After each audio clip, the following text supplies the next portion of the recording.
Bom dia mais uma vez a todos vocês que nos acompanham aqui em nosso canal no YouTube, Alberto Vieira Lima. Lá no Facebook, Alberto Lima.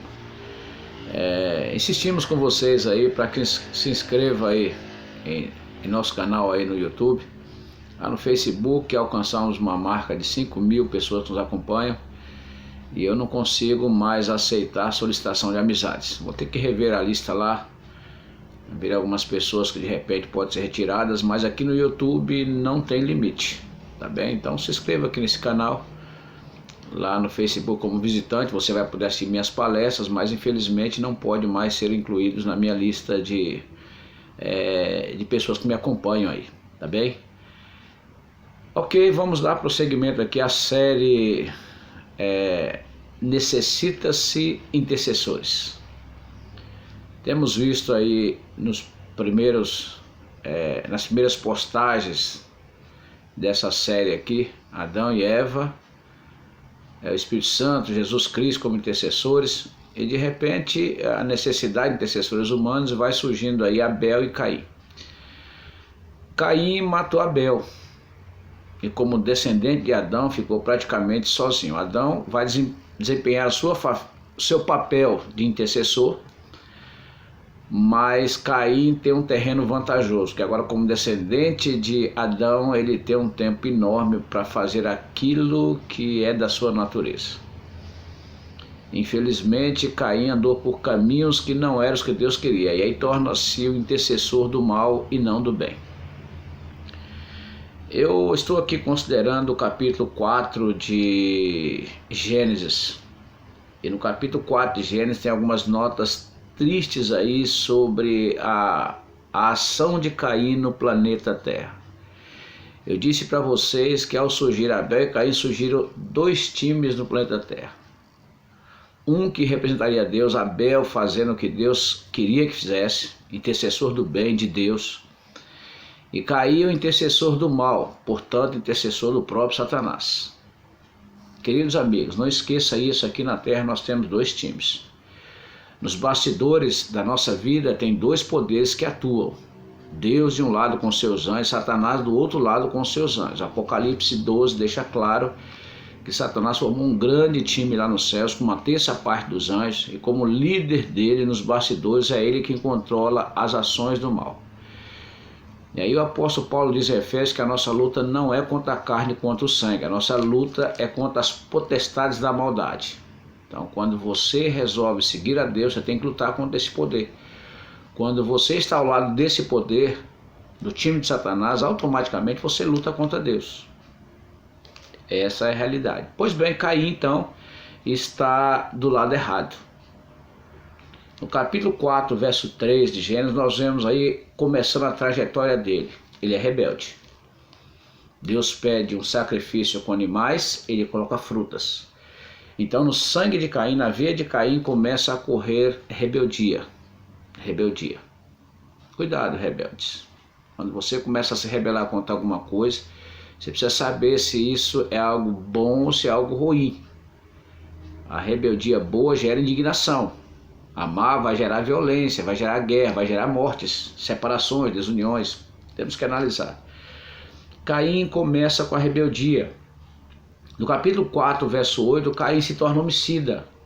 Então no sangue dele, na corrente sanguínea dele, vai correr agora instinto assassino. Vai nascer alguns filhos a Caim. E lá na quinta geração nasce Lameque. E Lameque vai trazer boas informações para a gente. No capítulo 4, verso 19, Lameque se torna bígamo.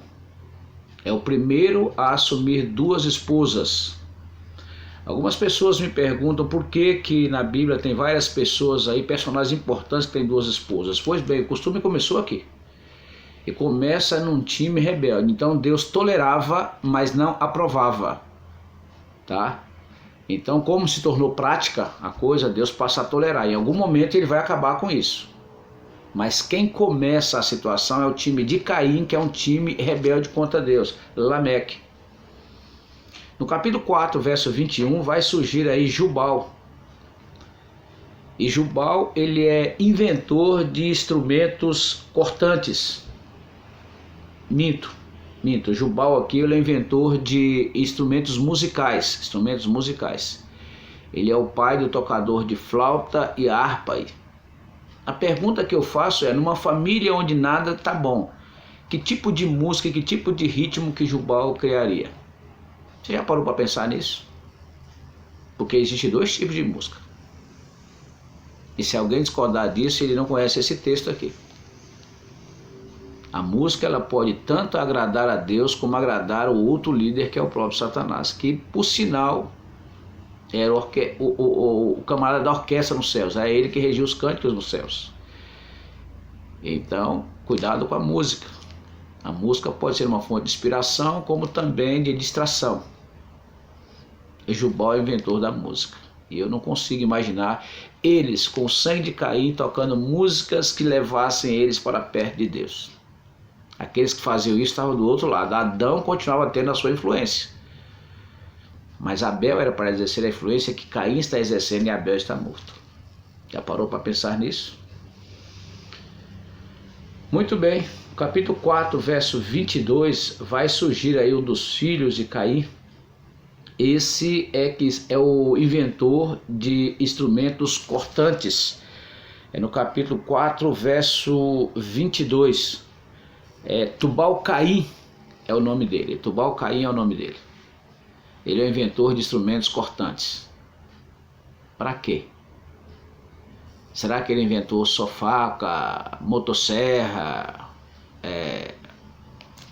outros instrumentos cortantes aí? Não, não foi só isso. Dentro de uma família onde tudo dava mal, os instrumentos cortantes de Tubal-Caim vai servir para o aumento da violência no planeta Terra. Lameque, além de bígamo, se torna assassino, ele mata 2 vezes.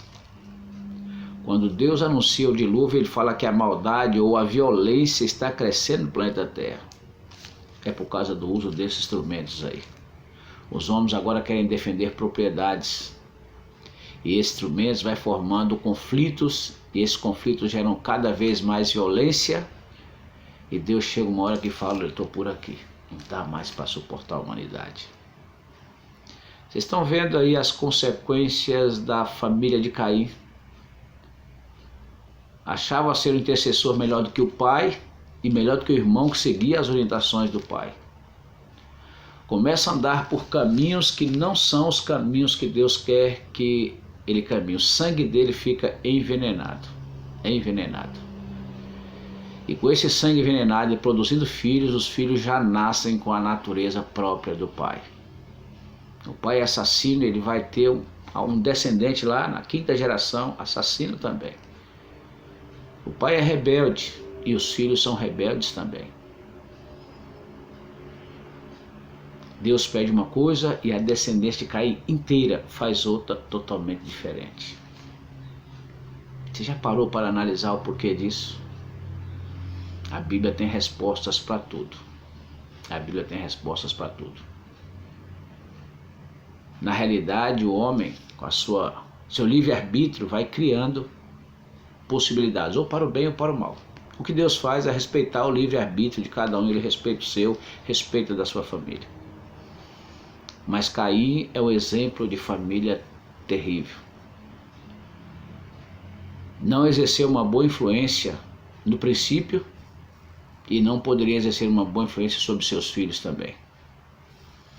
Eu gostaria que você abrisse a sua Bíblia comigo em Êxodo 20, versos 5 e 6. Isso aqui é muito esclarecedor. É uma parte dos 10 mandamentos, mas que deve nos chamar a atenção para entendermos o que aconteceu aqui. Porque estamos estudando a influência de Caim, que achava-se melhor do que o pai e o irmão. Amanhã nós vamos ver a influência de Sete e Enos. Mas olha só a situação que está aí em Êxodo 20, versos 5 e 6. Para a gente entender Gênesis aí, e a Bíblia é assim, você estuda um pouco aqui, um pouco ali, e você vai entendendo todas as situações. Capítulo 20, versos 5 e 6. Está falando aí sobre o mandamento de não fazerem mais escultura, mas no mesinho aí diz o seguinte: porque eu sou o Senhor teu Deus. Verso 5, Deus zeloso.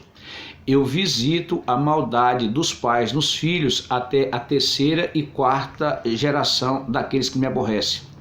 E o verso 6 diz: e faço misericórdia até 1000 gerações daqueles que me amam e guardam os meus mandamentos. Eu visito a maldade dos pais nos filhos até a terceira e quarta geração. Você entende isso aqui na história de Caim? Um pai que tem um sangue poluído por todas as maldades, ele não tem como gerar filhos melhores do que ele. Olhe para a humanidade. Alguém disse que filho de peixe, peixinho é. Eu costumo dizer que forma de bolo redondo não faz bolo quadrado. Não faz bolo quadrado. Se você é um bom pai, é moldado por ética, por boa índole, por um bom caráter, seus filhos vão nascer assim. Agora, se você começa a culpar o que aconteceu no passado e continua fazendo o que é errado, você só vai postergar a maldade que havia lá nos seus pais. Na infinita sabedoria de Deus, ele visita a maldade dos pais nos filhos até a quarta geração. Na sua grande misericórdia, ele acompanha a bondade dos outros, aqueles que fazem vontade de Deus, até 1000 gerações. Com certeza vou estar falando para pessoas que foram más e têm filhos que são maus. Isso não quer dizer que tem que acabar mal, de forma alguma. Se você parar essa escalada, a partir do momento que você parar, Deus vai produzir 1000 gerações a partir daí de pessoas que são boas. Então Deus está te dando oportunidade para hoje arrepender e mudar o rumo da sua vida. Algumas pessoas estão reclamando da situação em que o mundo se encontra, mas ele é fruto de gerações passadas. E se você quer um mundo melhor para amanhã, comece a purificar o seu sangue. E purificar o seu sangue quer dizer que você tem que passar por um remédio provido lá no comecinho. É fazer uma transfusão de sangue pegando o sangue de Jesus Cristo. Todos nós somos pecadores. Nós não nascemos aqui mais no time bom, o time de Deus. Todos nós nascemos num time corrompido, que é o de Adão pós-pecado. Então eu e você temos a oportunidade de decidir o que vai acontecer com a nossa vida daqui para frente.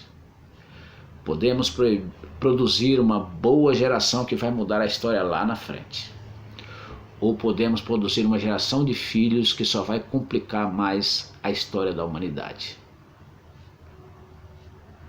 É momento de refletir. O que a sua família tem produzido de bom para a humanidade? Se está produzindo coisas ruins, pare. Se você é pai de algumas gerações já, por favor, pare e diga a eles que a coisa precisa mudar. Mude você. Através do seu exemplo, Deus pode usar você como intercessor. Mas se você é um bom pai, se você é alguém que preza por seguir as coisas de Deus, continue aí. Os resultados disso você vai ver na eternidade. Filhos que geraram bons momentos para sua família e para uma geração que o seguiu. Já pensou nisso? Você tem duas opções, tá? Ou ser um gerador de uma boa geração, ou um que vai gerar só maus filhos e péssimos resultados. Eu não tive filhos, mas por onde eu passo, eu procuro gerar pessoas que são filhos espirituais. E graças a Deus eu tenho muitos deles espalhados por aí. Eu louvo a Deus por isso. Tome a sua decisão e oremos. Querido eterno Pai que estás nos céus, aqui está a história de Caim. Triste história, tristes resultados. Muitos caminharam por essa situação e nós queremos pedir o perdão para os nossos pecados. E pedir que nos ajude a estar no outro time que nós vamos estudar amanhã.